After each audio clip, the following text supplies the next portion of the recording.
Hello friends, welcome to my channel. आज अपन class 10th का फर्स्ट चैप्टर रासायनिक अभिक्रियाएं और समीकरण पढ़ेंगे। Class 10 science NCERT. रासायनिक परिवर्तन को रासायनिक अभिक्रिया कहा जाता है। अब अपन ने पढ़ा था भौतिक परिवर्तन और रासायनिक परिवर्तन। जो भौतिक परिवर्तन होते हैं वो उत्क्रमणीय होते हैं, अर्थात उससे अपन वापस जो वही अपना पदार्थ प्राप्त कर सकते हैं, बट रासायनिक परिवर्तन से वो पदार्थ प्राप्त वापस नहीं कर सकते। ये अनुत्क्रमणीय होता है, अर्थात एक बार जो रिएक्शन हो गई उसके बाद नया ही कुछ पदार्थ बनता है। वापस जिस पदार्थों से मिलकर रिएक्शन हुई थी वो पदार्थ वापस अपन प्राप्त नहीं कर सकते। ये जो उत्क्रमणीय प्रोसेस होता है ये रासायनिक परिवर्तन में होता है और ये रासायनिक अभिक्रिया इसी को कहा गया है।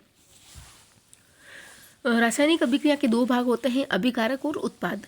अभिक्रिया कारक जो होते हैं वे पदार्थ जिनमें रासायनिक अभिक्रियाओं के द्वारा रासायनिक परिवर्तन होता है अभिकारक कहलाते हैं। अभिक्रिया के दौरान नए बनने वाले पदार्थ उत्पाद कहलाते हैं। जिनमें अभिक्रिया होती है वो अभिकारक और जो अभिक्रिया के बाद बनते हैं उसको उत्पाद।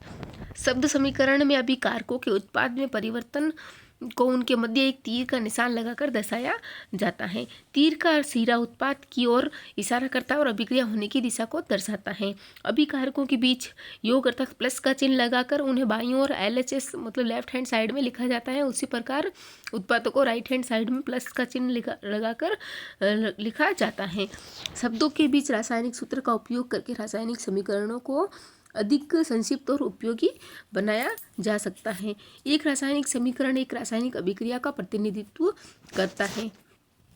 एक पूरा रासायनिक समीकरण होगा, जैसे कि अभिकारक और मिलके उत्पाद बनाते हैं तो वो पूरी एक रासायनिक अभिक्रिया होती है। प्रत्येक तत्व के परमाणुओं की संख्या तीर के दोनों ओर समान होती है, अर्थात जो भी तत्व भिन्न भिन्न तत्व हैं या एक ही तत्व है, जितने परमाणु की संख्या भाग ले रही है उस रिएक्शन में उतने ही उत्पाद के रूप में परमाणु की संख्या होती है। असंतुलित रासायनिक समीकरण को कंकाली समीकरण कहते हैं, अर्थात जो संतुलित समीकरण नहीं है, यहाँ पे परमाणुओं की संख्या अगर संतुलित नहीं है दोनों साइडों में तो अपन उसको बोलते हैं कि कंकाली समीकरण।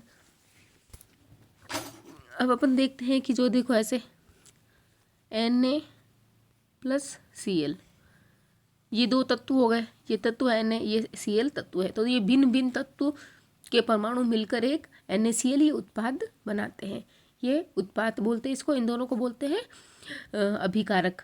जो अभिकारक होते हैं उनके बीच में अगर एक हो तब तो कोई नहीं, और जब दो अपने को पता है दो तत्व के परमाणु मिलकर ही रिएक्शन करेंगे तो ही उत्पाद के रूप में प्रोडक्ट बनता है। तो ये अभिकारक मिलके ये उत्पाद बनाते, इसको उत्पाद कहते हैं। और ये पॉजिटिव और ये ऋणात्मक तत्व होता है।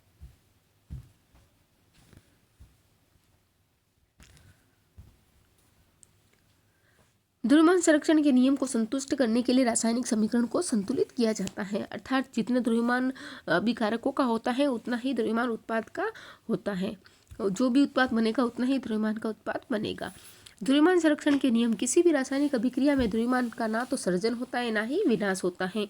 किसी भी रासायनिक अभिक्रिया के उत्पाद तत्वों का कुल द्रव्यमान अभिकारक तत्वों के कुल द्रव्यमान के बराबर होता है, अर्थात उत्पाद का द्रव्यमान और अभिकारक जो भी अभिक्रिया में भाग लेते हैं उन तत्वों के परमाणु का द्रव्यमान बराबर रहता है। रासायनिक अभिक्रिया के बाद और रासायनिक अभिक्रिया से पहले प्रत्येक तत्व के परमाणु की संख्या समान रहती है। कंकाली समीकरण को हिट और एंड ट्रायल मेथड या फिर इंस्पेक्टिंग मेथड से के यूज से संतुलित किया जा सकता है। संयोजन अभिक्रिया कितने प्रकार की होती है? संयोजन अभिक्रिया जिसमें दो तत्वों के परमाणु मिलते हैं, वियोजन अभिक्रिया जिसमें दो तत्वों के परमाणु जो एक पूरा एक यौगिक होता है, और ये देखो NaCl जो था वो संयोजन अभिक्रिया का उदाहरण था। वियोजन का है NaCl हो गया, उसको अपन वियोजित कर रहे था, उनको तोड़ रहे हैं Na+Cl में, ये हो गया वियोजन अभिक्रिया। विस्थापन अभिक्रिया ये होती है कि इसकी जो NaCl ये कर दिया तो अपन इधर एक कुछ और जोड़ देंगे, OH जोड़ देंगे तो NaCl तो बाहर निकल जाएगा, तो बन जाएगा इधर NaOH+Cl। तो क्या हुआ, Cl की जगह क्या आ गया, विस्थापित होके OH आ गया। इसको विस्थापन अभिक्रिया। द्विविस्थापन मतलब दोनों पर जो भी परमाणु होंगे दोनों का विस्थापन होता है। अभी एक का ही हुआ था, Cl का हुआ था और उसकी जगह Na आ गया था, सोडियम आ गया था। ऐसे ही उसके जगह हाइड्रोक्साइड आ गया था। ऐसे ही सोडियम का भी होगा, उसके जगह Ba अर्थात बेरियम आ जाएगा। द्विविस्थापन अभिक्रिया होती। उपचयन को ऑक्सीकरण भी कहते हैं और अपचयन, ये सभी रासायनिक अभिक्रियाओं के प्रकार होते हैं।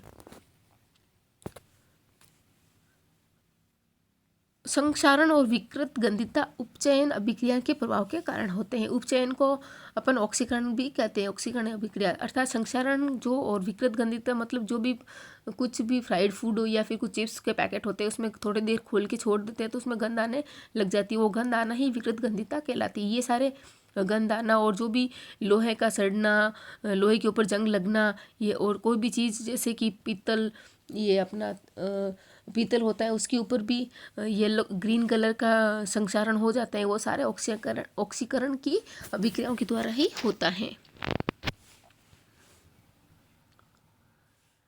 एक संपूर्ण रासायनिक अभिक्रिया अभिकारक उत्पाद और उसके भौतिक दशाओं को संकेतों को दर्शाता है। संयोजन अभिक्रिया में दो या दो से अधिक पदार्थ मिलकर एक नया उत्पाद बनाते हैं। जिस अभिक्रिया में ऊर्जा का अवशोषण होता है वह ऊष्माशोषी अभिक्रिया कहलाती है और जिस अभिक्रिया में ऊर्जा निकलती है वो ऊष्माक्षेपी अभिक्रियाएं कहलाती है। अवक्षेपण अभिक्रिया अघुलनशील लवणों का उत्पादन करती है, अर्थात वो घुलेगी नहीं तो अवक्षेप के रूप में रह जाती है। द्विविस्थापन अभिक्रियाएं में दो भिन्न अणुओं या फिर अणुओं के समूहों के बीच आयनों का आदान प्रदान होता है। अभिक्रिया में पदार्थों से ऑक्सीजन या हाइड्रोजन का योग या ह्रास भी होता है।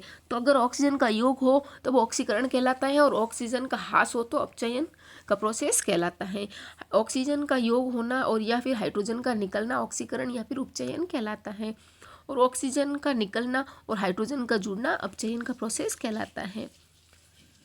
जब कोई तत्व किसी यौगिक से दूसरे तत्व को विस्थापित कर देता है तो विस्थापन अभिक्रिया कहलाती है। विस्थापन अभिक्रिया में एक अधिक अभिक्रियाशील तत्व कम अभिक्रियाशील पदार्थ को विस्थापित कर देता है।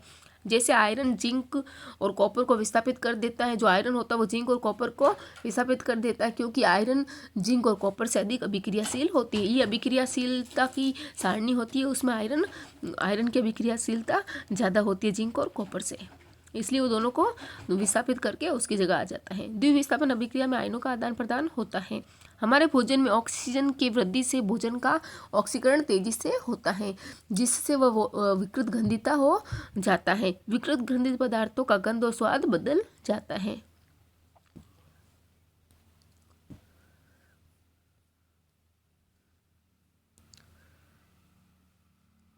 Thank you friends.